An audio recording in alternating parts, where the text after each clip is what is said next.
Olá, eu sou a Knar Calabric, oncologista torácica da AMO, e vou discutir hoje com vocês o estudo Geômetro Mono 1, que é o estudo de fase 2, de vários coortes, para avaliar o uso do capmatinib, o inibidor seletivo oral do receptor do MET, em pacientes com câncer de pulmão não pequenas células avançados, com alteração do gene MET, tanto amplificação quanto mutações.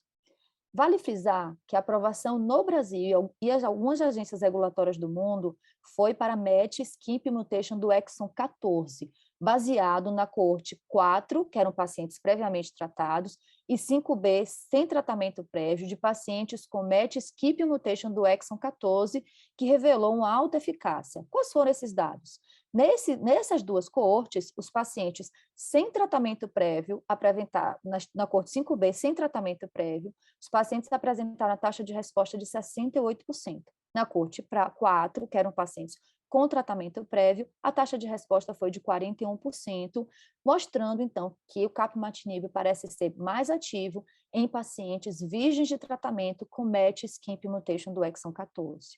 Para corroborar esses dados e dar mais robustez a esses dados, foi então implementada uma coorte 7, e os resultados foram apresentados agora no LCC de 2022, com mais 32 pacientes virgens de tratamento e portadores de MET Skip Mutation do exon 14.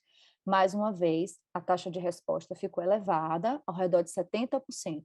A sobrevida livre de progressão foi 1 ano e a sobrevida global ainda não foi atingida, reforçando os dados iniciais da coorte 5B de pacientes sem tratamento prévio com MET Skip Mutation do exon 14 e com importante taxa de resposta em pacientes virgens de tratamento.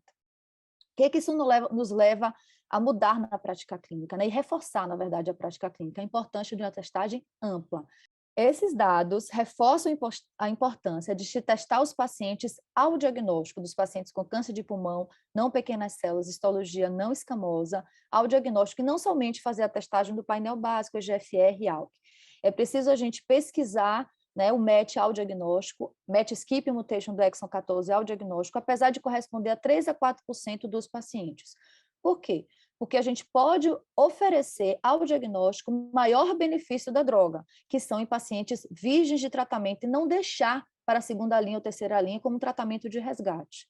Vale frisar que os pacientes que têm alteração do MET, Skip Mutation do exon 14, eles têm um pior prognóstico se não forem expostos a TKI.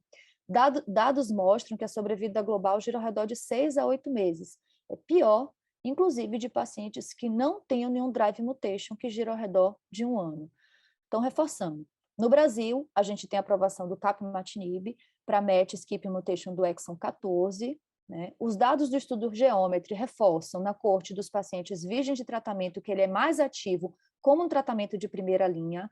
Então, é importante, ao diagnóstico, a gente oferecer o painel amplo que possa detectar essas mutações com o MET Skip Mutation do exon 14, para que a gente possa oferecer a melhor droga ao diagnóstico do paciente, modificando, então, a história natural da doença.